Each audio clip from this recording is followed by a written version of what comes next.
ಜ್ಞಾನಾನಂದಮಯಂ ದೇವಂ ನಿರ್ಮಲಂ ಸ್ಫಟಿಕಾಕೃತಿಂ ಆಧಾರಂ ಸರ್ವವಿದ್ಯಾನಾಂ ಹಯಗ್ರೀವ ಉಪಾಸ್ಮಹೆ.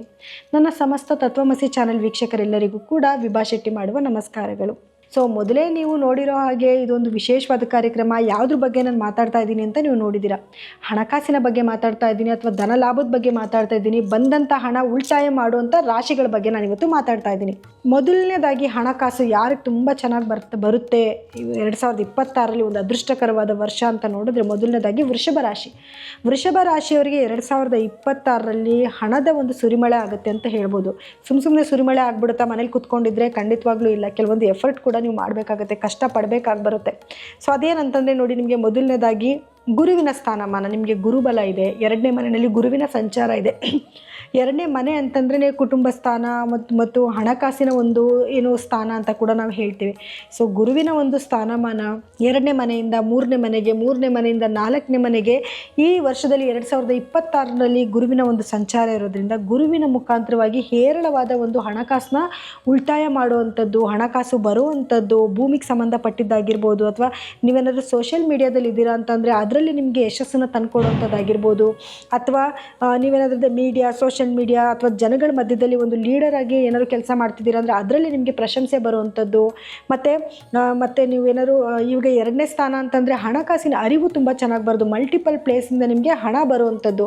ಯಾವ ರೀತಿಯಲ್ಲಿ ಹಣ ಬರುತ್ತೆ ಅಂತ ಊಹೆ ಮಾಡೋಕ್ಕಾಗದೇ ಇರೋಷ್ಟು ಹಣ ಖಂಡಿತವಾಗ್ಲೂ ನಿಮಗೆ ವೃಷಭ ರಾಶಿಯವ್ರಿಗೆ ಬರ್ತಾ ಇರುತ್ತೆ. ಇನ್ನು ರಾಹುವಿನ ಸ್ಥಾನಮಾನ ಯಥೇಚ್ಛವಾಗಿ ನಿಮಗೆ ಅವಕಾಶಗಳನ್ನ ಕೊಡ್ತಾನೆ. ಅವಕಾಶಗಳು ಬಂದರೆ ಅಲ್ವಾ, ಕೆಲಸ ಮಾಡಿದ್ರೆ ಅಲ್ವಾ ಹಣ ಬರೋದು. ಸೊ ಹಾಗಾಗಿ ಒಳ್ಳೊಳ್ಳೆ ಅವಕಾಶಗಳನ್ನ ನಿಮಗೆ ತೊಗೊಂಬಂದು ಕೊಡ್ತಾನೆ. ಇನ್ನು ಶನಿಯ ಒಂದು ಆಶೀರ್ವಾದ, 11ನೇ ಮನೆಯಿಂದ ಶನಿಯ ಒಂದು ಆಶೀರ್ವಾದ ಇರೋದ್ರಿಂದ ಖಂಡಿತವಾಗ್ಲೂ ಈ ವರ್ಷದಲ್ಲಿ ನಿಮಗೆ ಅತ್ಯಂತವಾಗಿ ಒಂದು ಹಣನ ಸಂಪಾದನೆ ಮಾಡುವಂಥ ಒಂದು ವರ್ಷ ಇದಾಗಿರುತ್ತೆ. ಸೊ ಒಳ್ಳೆ ಧನಾಗಮ ಆಗ್ತಾ ಇರುತ್ತೆ.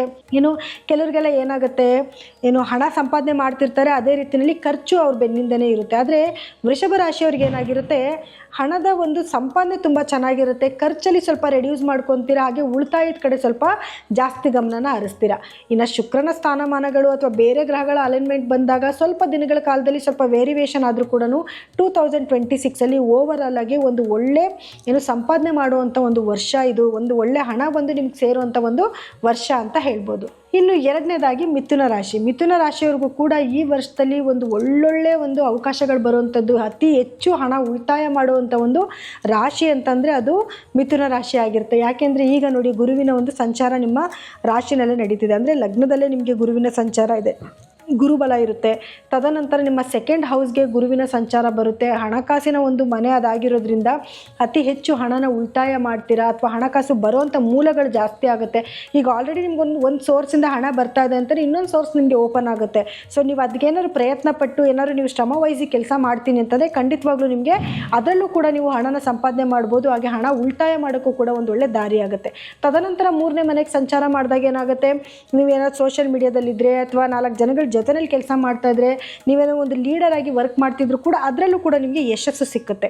ಇನ್ನು ತದನಂತರ ಒಂದು ರಾಹುವಿನ ಸಂಚಾರದಿಂದ ಆಗಿರ್ಬೋದು, ಶನಿಯ ಒಂದು ಸಂಚಾರದಿಂದ ಆಗಿರ್ಬೋದು, ಒಳ್ಳೊಳ್ಳೆ ಉದ್ಯೋಗ ಅವಕಾಶಗಳು ಬರುವಂಥದ್ದು, ನಿಮ್ಮ ವ್ಯಾಪಾರದಲ್ಲಿ ಅಭಿವೃದ್ಧಿ ಆಗುವಂಥದ್ದು, ಬಂದಂಥ ಹಣನ ಉಳಿತಾಯ ಮಾಡುವಂಥದ್ದು, ಇದೆಲ್ಲ ಆಗೋದ್ರಿಂದ ಮಿಥುನ ರಾಶಿಯವ್ರಿಗೂ ಕೂಡ ಅತ್ಯಂತ ಒಂದು ಶುಭವಾದ ಒಂದು ವರ್ಷ 2026 ಆಗಿರುತ್ತೆ. ಕರ್ಕಾಟಕ ರಾಶಿಯವರಿಗೆ ಈಗ 12ನೇ ಮನೆಯಲ್ಲಿ ಗುರುವಿನ ಸಂಚಾರ ಇದೆ. ಗುರುವಿನ ಸಂಚಾರದ ನಂತರ ಗುರು ಯಾವಾಗ ನಿಮ್ಮ ಲಗ್ನಕ್ಕೆ ಬರ್ತಾನೆ, ಅದಾದಮೇಲೆ ನಿಮಗೆ ಗುರುಬಲ ಬರುತ್ತೆ, ಒಳ್ಳೊಳ್ಳೆ ಉದ್ಯೋಗ ಅವಕಾಶಗಳು ಬರುತ್ತೆ. ಹೀಗಾಗಿ ಹಣದ ಒಂದು ಅರಿವು ತುಂಬ ಚೆನ್ನಾಗಾಗುತ್ತೆ. ಒಳ್ಳೆ ಹಣ ಸಂಪಾದನೆನ ಮಾಡ್ತೀರಾ. ಖರ್ಚಿನಲ್ಲಿ ಸ್ವಲ್ಪ ಕೇತು ನಿಮ್ಮ 2ನೇ ಮನೆಯಲ್ಲಿ ಸಂಚಾರ ಮಾಡೋದ್ರಿಂದ ಸ್ವಲ್ಪ ಒಂಚೂರು ಹಣದ ಖರ್ಚು ಜಾಸ್ತಿ ಆಗಬಹುದು. ಆದರೆ ಧರ್ಮ ಕಾರ್ಯಗಳಿಗೆ ಜಾಸ್ತಿ ನೀವು ಖರ್ಚು ಮಾಡ್ತೀರಾ.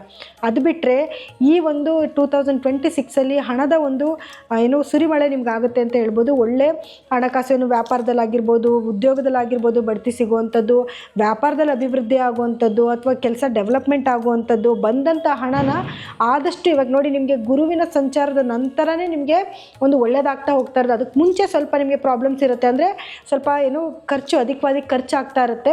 ಆದರೆ ಮೇ ನಂತರ ನಿಮಗೆ ಹಣದ ಉಳಿತಾಯ ತುಂಬ ಚೆನ್ನಾಗಿ ಆಗ್ತಾ ಇರುತ್ತೆ. ಅದಾದಮೇಲೆ ನಿಮಗೆ ಒಂದು ಅದೃಷ್ಟಕರವಾದ ದಿನ ಆಗುತ್ತೆ. 2026 ನಿಮಗೆ ಒಂದು ಅದ್ಭುತವಾದ ಒಂದು ವರ್ಷ ಆಗುತ್ತೆ. ಇನ್ನು ನೆಕ್ಸ್ಟು ವೃಶ್ಚಿಕ ರಾಶಿ. ವೃಶ್ಚಿಕ ರಾಶಿಯವ್ರಿಗೂ ಕೂಡ ಈ ವರ್ಷದಲ್ಲಿ ಅಂದರೆ 2026ಅಲ್ಲಿ ಒಂದು ಹಣದ ಉಳಿತಾಯ ಮಾಡುವಂಥ ಒಂದು ಭಾಗ್ಯಗಳು ನಿಮಗೆ ಓಪನ್ ಆಗುತ್ತೆ. ಯಾಕಂದರೆ ಒಳ್ಳೊಳ್ಳೆ ಉದ್ಯೋಗಾವಕಾಶ ಬರುತ್ತೆ, ವ್ಯಾಪಾರದಲ್ಲಿ ಅಭಿವೃದ್ಧಿ ಆಗ್ತಾ ಇರುತ್ತೆ. ಸೊ ಒಳ್ಳೆ ಹಣ ಒಂದು ಇನ್ಕಮ್ ನಿಮಗೆ ತುಂಬ ಚೆನ್ನಾಗಿರುತ್ತೆ. ಗುರುಬಲ ಬರ್ತಾ ಇದೆ. ಗುರುಬಲ ಬರೋದ್ರಿಂದ ಏನಾಗುತ್ತೆ, ಸ್ವಲ್ಪ ಉದ್ಯೋಗದ ಅವಕಾಶಗಳು ಜಾಸ್ತಿ ಬರುವಂಥದ್ದು. ಈಗ ಆಲ್ರೆಡಿ ಪ್ರೆಸೆಂಟು ನಿಮಗೆ ಏನು 12ನೇ ಮನೆಗೆ ಗುರುವಿನ ಒಂದು ದೃಷ್ಟಿ ಇದೆ. ತದನಂತರ ನಿಮ್ಮ ಲಗ್ನಕ್ಕೆ ಗುರುವಿನ ದೃಷ್ಟಿ ಬೀಳುತ್ತೆ. ನಿಮ್ಮ ಎಲ್ಲ ಒಂದು ಒಳ್ಳೊಳ್ಳೆ ಭಾವಗಳ ಮೇಲೆ ಗುರುವಿನ ಒಂದು ದೃಷ್ಟಿ ಬೀಳೋದು, ಮತ್ತು ರಾಹುವಿನ ಸಂಚಾರ, ಶನಿಯ ಸಂಚಾರ, ಈ ಎಲ್ಲನೂ ಕೂಡ ಮ್ಯಾಟರ್ ಆಗೋದ್ರಿಂದ ಈ ಎಲ್ಲದರಿಂದನೂ ಕೂಡ ಅತ್ಯಂತ ಒಂದು ಶುಭವಾದ ಒಂದು ವರ್ಷ ಆಗುತ್ತೆ 2026 ವೃಶ್ಚಿಕ ರಾಶಿಯವರಿಗೆ. ಸೊ ಇದನ್ನು ನೀವು ಸದುಪಯೋಗ ಪಡಿಸ್ಕೋಬೇಕು. ಏನೇ ಅವಕಾಶಗಳು ಬಂದರೂ ಕೂಡ ಅದನ್ನು ಸ್ವೀಕರಿಸಬೇಕು. ಅದನ್ನು ನೀವು ಎಂಥ ಅವಕಾಶಗಳು ಬಂದರೂ ಅದನ್ನು ಮಾಡೋದು, ಸ್ವಲ್ಪ ಶ್ರಮ ವಹಿಸಿ ಮಾಡೋದ್ರಿಂದ ಈ ವರ್ಷ ನಿಮಗೆ ಒಂದು ಅದ್ಭುತವಾದ ವರ್ಷ ಆಗುತ್ತೆ. ಇನ್ನು ಕೊನೆಯದಾಗಿ ಕುಂಭರಾಶಿಯವ್ರಿಗಂತೂ ಯಾವ ರೀತಿಯಲ್ಲಿ ಅವಕಾಶಗಳು ಒದಗಿ ಬರ್ತಿದೆ ಅಂತಲೇ ಊಹೆ ಮಾಡೋಕ್ಕಾಗೋದಿಲ್ಲ. ಆ ರೀತಿಯಲ್ಲಿ ಒಳ್ಳೊಳ್ಳೆ ಕೆಲಸಗಳಾಗಿರ್ಬೋದು, ಅಥವಾ ಒಳ್ಳೊಳ್ಳೆ ಉದ್ಯೋಗದಲ್ಲಿರೋರ್ಗಂತೂ ಪ್ರಮೋಷನ್ ಆಗುವಂಥದ್ದು, ಅಥವಾ ಇವಾಗ ಏನೋ ಕೆಲಸ ಮಾಡ್ತಾ ಇದ್ದೀರಾ ಅಂದರೆ ಅದರಲ್ಲಿ ಸಂಬಳ ಜಾಸ್ತಿ ಆಗುವಂಥದ್ದು, ಅಥವಾ ಉದ್ಯೋಗ ಅವಕಾಶಗಳು ಬೇರೆ ಕಡೆಯಿಂದ ಬರುವಂಥದ್ದು, ಫಾರಿನ್ ರಿಲೇಟೆಡ್ ಕಂಪ್ನಿಗಳಲ್ಲಿ ಅವಕಾಶಗಳು ಸಿಗುವಂಥದ್ದು. ಎಷ್ಟೋ ಜನ ನಿಮಗೆ ಫಾರಿನ್ಗೆ ಹೋಗೋಕ್ಕೆ ಒಳ್ಳೆ ಗುಡ್ ಟೈಮ್ ಇದಾಗಿರುತ್ತೆ.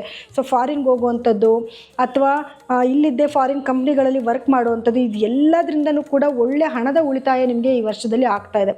ಆದರೆ ಹಣದ ಅರಿವು ತುಂಬ ಚೆನ್ನಾಗಿ ಬರ್ತಾ ಇದೆ. ಖರ್ಚು ಕೂಡ ಅಷ್ಟೇ ಇರುತ್ತೆ. ಸೊ ಖರ್ಚನ್ನ ಸ್ವಲ್ಪ ಕಡಿವಾಣ ಹಾಕ್ಕೊಂಡು ಏನಾದರೂ ಪ್ಲ್ಯಾನ್ ಮಾಡ್ಕೊಂಡು ಈ ವರ್ಷದಲ್ಲಿ ನೀವು ಹಣ ಉಳಿತಾಯ ಮಾಡ್ತೀನಿ ಅಂತ ನಿಂತ್ಕೊಂಡ್ರೆ ಖಂಡಿತವಾಗ್ಲೂ ಈ ವರ್ಷದಲ್ಲಿ ನಿಮಗೆ ಅತ್ಯಂತ ಶುಭವಾದ ಒಂದು ವರ್ಷ ಈ ವರ್ಷ ಆಗುತ್ತೆ. ಸೊ ಹಾಗಾಗಿ ಇದನ್ನು ನೀವು ಸದುಪಯೋಗ ಪಡಿಸ್ಕೋಬೇಕು. ಯಾಕಂದರೆ ನಿಮಗೆ ಎಲ್ಲ ಮೂಲಗಳಿಂದ ನೀವು ಆಲ್ರೆಡಿ ವರ್ಕ್ ಮಾಡ್ತಾ ಇದ್ದರೆ ಮಲ್ಟಿಪಲ್ ವೇಸ್ನಲ್ಲಿ ನಿಮಗೆ ಹಣದ ಅರಿವು ಬರ್ತಾ ಇದೆ. ಈಗ ತುಂಬ ದಿವಸಗಳಿಂದ ಏನೋ ಕೆಲಸ ನಿಂತುಬಿಟ್ಟಿತ್ತು, ಅಥವಾ ಅದು ಜಮೀನು ದುಡ್ಡು ಬಂದಿಲ್ಲ, ಅಥವಾ ನಾನು ಅಂದ್ಕೊಂಡಷ್ಟು ವ್ಯಾಪಾರ ಆಗ್ತಿಲ್ಲ, ಏನೆಲ್ಲ ಆಲೋಚನೆಗಳೇನಾದ್ರು ನಿಮಗಿತ್ತು ಅಂತಂದರೆ ಅದು ಎಲ್ಲದಕ್ಕೂ ಕೂಡ ಏನೋ ಗ್ರೀನ್ ಸಿಗ್ನಲ್ ಸಿಗುವಂಥ ಒಂದು ಟೈಮ್ ಅಂತ ಹೇಳ್ಬೋದು. ಈ ಟೈಮಲ್ಲಿ ನಿಮಗೆ ವ್ಯಾಪಾರದಲ್ಲಿ ಇನ್ನೂ ಅಭಿವೃದ್ಧಿ ಜಾಸ್ತಿ ಆಗುತ್ತೆ, ಸ್ವಲ್ಪ ಫೇಮಸ್ ಆಗ್ತೀರಾ, ಉದ್ಯೋಗದಲ್ಲಿ ಬಡ್ತಿ ಸಿಕ್ಕುತ್ತೆ, ನೀವು ಮಾಡ್ತಿರೋ ಕೆಲಸನ ಜನ ಗುರುತಿಸ್ತಾರೆ. ಹಾಗೆ ಭೂಮಿಗೆ ಸಂಬಂಧಪಟ್ಟಿದ್ದ ವ್ಯಾಪಾರದಲ್ಲಿ ಏನಾದರೂ ಹಣದ ಸ್ವಲ್ಪ ಸ್ಟಕ್ ಆಗಿತ್ತು ಅಂದರೆ ಆ ಹಣ ಬರುತ್ತೆ. ಅಥವಾ ತುಂಬ ದಿನಗಳಿಂದ ನೀವು ಯಾರಿಗೋ ಹಣ ಕೊಟ್ಟಿರ್ತೀರ, ಅವ್ರು ತುಂಬ ಸತಾಯಿಸ್ತಿರ್ತಾರೆ ಅಂದರೆ ಆ ಹಣ ನಿಮಗೆ ರಿಟರ್ನ್ ಆಗುವಂಥದ್ದು, ಇದೆಲ್ಲನೂ ಆಗುತ್ತೆ. ಆದರೆ ಒಂದು ಏನು ಅಂತಂದರೆ ನೀವು ಖರ್ಚನ್ನ ಕಮ್ಮಿ ಮಾಡಬೇಕು ಅನ್ನೋದು, ಮತ್ತು ಎಲ್ಲ ಬರುವಂಥ ಎಲ್ಲ ಅವಕಾಶಗಳನ್ನ ಸ್ವೀಕರಿಸಬೇಕು, ಸ್ವಲ್ಪ ಹಾರ್ಡ್ ವರ್ಕ್ ಮಾಡಬೇಕು. ಮತ್ತು ಎಲ್ಲ ಕೆಲಸಕ್ಕೂ ಅಷ್ಟೇ ನಿಮ್ಮ ಒಂದು ಪ್ರೆಸೆನ್ಸ್ನ ಇಟ್ಕೊಂಡು ನೀವು ಮಾಡೋದ್ರಿಂದ ಖಂಡಿತವಾಗ್ಲೂ ಈ ವರ್ಷದಲ್ಲಿ ನಿಮಗೆ ಹಣದ ಉಳಿತಾಯ ತುಂಬ ಚೆನ್ನಾಗಿ ನೀವು ಮಾಡ್ಬೋದು. ಇನ್ನು ನೋಡಿ, ಈಗ ನಾನು ಪ್ರೆಸೆಂಟ್ ಟ್ರಾನ್ಸಿಟ್ ಮುಖಾಂತರವಾಗಿ ಏನೆಲ್ಲ ನಡೀತಿದೆ ಅನ್ನೋದ್ರ ಬಗ್ಗೆ ನಾನು ಮಾಹಿತಿನ ಕೊಟ್ಟಿದ್ದೀನಿ. ಆದರೆ ನಿಮ್ಮ ವೈಯಕ್ತಿಕ ಜಾತಕನೂ ಕೂಡ ಮ್ಯಾಟರ್ ಆಗುತ್ತೆ. ಕೆಲವ್ರಿಗೆ ಏನಾಗುತ್ತೆ, ಈಗ ನೋಡಿ ಕೆಲವು ರಾಶಿಗಳಿಗೆ, ಇವಾಗ ನಾನು ಹೇಳಿರೋ ಇಷ್ಟು ರಾಶಿಗಳಿಗೂ ಕೂಡ ಒಂದು ಅದ್ಭುತವಾದ ಸಮಯನೇ. ಆದರೆ ಕೆಲವರು ಏನು ಹೇಳ್ತಾರೆ, ಅಯ್ಯೋ ನೀವು ಹೇಳ್ತಾ ಇದ್ದೀರಾ ನಮ್ಗೆ ಅದು ನಡೀತಾ ಇಲ್ಲ ಅಂತ. ನಿಮ್ಮ ಜಾತಕನ ಪರಿಶೀಲನೆ ಮಾಡಿಸ್ಕೊಳ್ಳಿ. ನಿಮ್ಮ ಜಾತಕದಲ್ಲಿ ಗ್ರಹಗಳ ಸ್ಥಾನಮಾನದ ಮೇಲೆ ಎಲ್ಲನೂ ಕೂಡ ಡಿಪೆಂಡ್ ಆಗುತ್ತೆ. ಸೊ ಅದರಲ್ಲಿ ಏನಾದರೂ ನಿಮಗೆ ಗ್ರಹಗಳೇನಾದರೂ ದುಸ್ಥಾನದಲ್ಲಿ ಕುತ್ಕೊಂಡಿದ್ದಾಗ ಸ್ವಲ್ಪ ಬ್ಯಾಡ್ ಇಂಪ್ಯಾಕ್ಟ್ ಆಗುತ್ತೆ. ಸೊ ಅದಕ್ಕೋಸ್ಕರ ನೀವೇನು ಮಾಡಬೇಕು ಅಂದರೆ ನಿಮ್ಮ ಜಾತಕನ ಪರಿಶೀಲನೆ ಮಾಡಿಸ್ಕೊಳ್ಳಿ. ತದನಂತರ ಕೆಲವೊಂದು ರೆಮಿಡೀಸ್ನ ಮಾಡ್ಕೊಳ್ಳೋದ್ರಿಂದ ನೆಗೆಟಿವಿಟಿಯಿಂದ ಖಂಡಿತವಾಗ್ಲೂ ನೀವು ಈಚೆ ಬರ್ಬೋದು. ಸೊ ಅದಕ್ಕಾಗಿ ಕೆಳಗಡೆ ಸ್ಕ್ರೋಲ್ ಆಗ್ತಿರುವಂಥ ನಮ್ಮ ನಂಬರ್ಗೆ ನೀವು ಕರೆ ಮಾಡಿ ನಿಮ್ಮ ಜಾತಕನ ಒಮ್ಮೆ ಪರಿಶೀಲನೆ ಮಾಡಿಸ್ಕೋಬೋದು. ಸೊ ಈಗ ಇಷ್ಟೊತ್ತರೆಗೂ ನೀವು ಕೇಳಿದ್ದೀರಲ್ವಾ, ಸೊ ಇದನ್ನು ಸದುಪಯೋಗ ಪಡಿಸ್ಕೊಳ್ಳಿ. ನಿಮ್ಮ ಜೀವನದಲ್ಲಿ ಸ್ವಲ್ಪ ಏಳಿಗೆನ ಮಾಡ್ಕೊಳ್ಳಿ. ಹಣ ಸಂಪಾದನೆ ಮಾಡೋದಷ್ಟೇ ಮುಖ್ಯ ಅಲ್ಲ, ಅದನ್ನು ಉಳಿತಾಯ ಮಾಡೋದು ಅಷ್ಟೇ ಮುಖ್ಯ ಆಗಿರುತ್ತೆ. ಸೊ ಈ ವರ್ಷದಲ್ಲಿ 2026 ನಿಮ್ಮ ಎಲ್ಲರಿಗೂ ಕೂಡ ಒಂದು ಹಣದ ಅರಿವು ತುಂಬ ಚೆನ್ನಾಗಿ ಬರಲಿ. ಅದನ್ನು ಉಳಿತಾಯ ಮಾಡಿಕೊಂಡು ಏನೋ ಒಂದು ಈ ವರ್ಷ ನಾವು ಸಾಧನೆ ಮಾಡಿದ್ದೀವಿ ಅನ್ನೋದನ್ನು ವರ್ಷದ ಎಂಡಲ್ಲಿ ನೀವು ಅದನ್ನು ಏನು ನೋಡಿದ್ರೆ ನಿಮಗೆ ಖುಷಿ ಆಗಬೇಕು. ಆ ರೀತಿಯಲ್ಲಿ ಜೀವನ ಮಾಡಿ ಅಂತ ಆಶಿಸ್ತಾ ನಾನು ಈ ಕಾರ್ಯಕ್ರಮನ ಈಗ ಮುಗಿಸ್ತಾ ಇದ್ದೀನಿ. ಎಲ್ಲರಿಗೂ ಧನ್ಯವಾದಗಳು.